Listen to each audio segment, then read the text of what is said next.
Sir আসসালামু আলাইকুম। ওয়ালাইকুম আসসালাম। স্যার আপনি তো একজন পুরুষ মানুষ। আমরা জানি মেয়েরাই বিউটি নিয়ে কাজ করে। স্যার আপনি বিউটি নিয়ে কাজ করার একটা ডিসিশন নিলেন? না, আপনি ভুল বললেন। শুধু আমি পুরুষ মানুষ নই, সারা পৃথিবীতে অনেক সফল পুরুষ মানুষ আছেন যারা বিউটিফিকেশন নিয়ে অনেক ভালো করেন। উদাহরণস্বরূপ আমি যখন থাই স্পা একাডেমিতে স্টাডির জন্য গিয়েছিলাম, আমি অ্যারোমা থেরাপিস্ট থাই স্পা একাডেমি থেকে এবং স্পা ইন্সট্রাক্টর। তো সেখানে আমার 2008 সাল থেকে প্রথম চুক্তি হয়েছিল ডক্টর প্রিসার্নের সঙ্গে। তিনি কসমেটিক্সের ওপরে পিএইচডি করা একজন সফল পুরুষ থাইল্যান্ডে। এবং এছাড়াও অনেকে আছে থাই স্পা একাডেমির প্রেসিডেন্ট মিস্টার সুরাসার, আমার খুবই বিউটি ফ্রেন্ড এবং তিনি বিউটি নিয়ে দারুণ করেছেন, ওয়ার্ল্ড ওয়াইড কাজ করছে। তো শুধু মেয়েরা না, ছেলেরাও খুব সফলভাবে কাজ করতে পারে বিউটিফিকেশন নিয়ে, এখনও পারে। শুধু তাই নয়, বাংলাদেশি অনেক ছেলে চাইলে এগিয়ে আসতে পারে, খুবই ভালো করবে। স্যার আরো একটি গুরুত্বপূর্ণ বিষয় জানার ছিল, সেটা হচ্ছে আপনি তো একজন অ্যারোমা থেরাপিস্ট। তো ঘরে ঘরে মেস্তা তো একটা ভয়াবহ আকার ধারণ করেছে।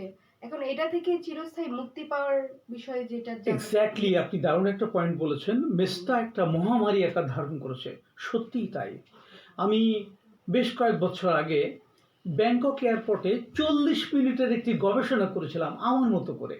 আমি 40 মিনিট সময়ে এয়ারপোর্টে, আমার ফ্লাইট 40 মিনিট ডিলে ছিল, 65 জন না 63 জন মহিলাকে ক্রস করতে দেখেছিলাম আমার সামনে দিয়ে। তার মধ্যে আমি 3 জনকে পেয়েছিলাম থাই মহিলার মুখে মেস্তা। 63 জনের মধ্যে 3 জন। আমার মনে হয় বাংলাদেশে কোনো জায়গায় যদি 63 জন মহিলাকে দেখা যায়, আমার মনে হয় 3 জনের অনেক বেশি মহিলাকে মুখে মেস্তা দেখব। তো এটার পিছনে কারণটা হচ্ছে লাইফস্টাইল। আমাদের বাংলাদেশিদের একটা বড় প্রবলেম হচ্ছে অনিদ্রা, ঘুম কম, বহু রাত অব্দি জেগে থাকে। নো, আপনাকে প্রপারলি ঘুমাতে হবে, খাদ্যের ভাজা পোড়া স্পাইস খাবার খুব বেঁচে খেতে হবে, ট্রান্স ফ্যাট যত কম খাওয়া যায় চেষ্টা করতে হবে। সুতরাং লাইফস্টাইল এবং অপরিকল্পিত ওষুধ খাওয়া। চিকিৎসক প্রেসক্রিপশন করেছেন একবার, সেটা দিয়ে সে 2 বছর চালিয়ে যাচ্ছেন। চিকিৎসক জানেই না যে আপনি সেই ওষুধটা কন্টিনিউ করছেন। এ জাতীয় অপরিকল্পিত ওষুধ আমাদের সিস্টেমকে নষ্ট করে। তো মেস্তার জন্যে রোদ্দুর যেমন দায়ী, অনিদ্রা যেমন দায়ী, খাদ্যের অনিয়ম যেমন দায়ী, অপরিকল্পিত ওষুধ সেবনও দায়ী। আপনি আপনার সিস্টেমে যত বেশি ফ্রি র্যাডিক্যালস তৈরি করবেন, যত বেশি টক্সিন করবেন সেখানে, তত বেশি কিন্তু স্কিন কালো হবে, মেস্তা হবে, চুল পড়তে শুরু করবে, অসময়ে টাক, মেজাজ খিটখিটে, অনেকগুলো বিষয় এসে যাবে। সুতরাং লাইফস্টাইল এবং অ্যারোমাথেরাপি নির্ভর, আমি অ্যারোমাথেরাপি এই জন্য বলছি যে অ্যারোমাথেরাপির প্রোডাক্টে কোনো ক্ষতিকারক কেমিক্যাল ব্যবহার করা হয় না। এই প্রোডাক্টের প্রপার একটি রুটিন থাকতে হবে এবং লাইফস্টাইল বেটার। আপনি মেস্তা মুক্ত থাকতে পারবেন বাকি জীবনটা নির্দ্বিধায়। স্যার আর একটা ছোট্ট কিছু জানার ছিল, সেটা হচ্ছে ব্রণ। স্যার ব্রণটা কেন হয় আর এর কি কোনো মুক্তি পাওয়ার মতো? অবশ্যই সম্ভব। ব্রণ বয়সের এককালে অনেকেরই হয়, অনেকের হয় না।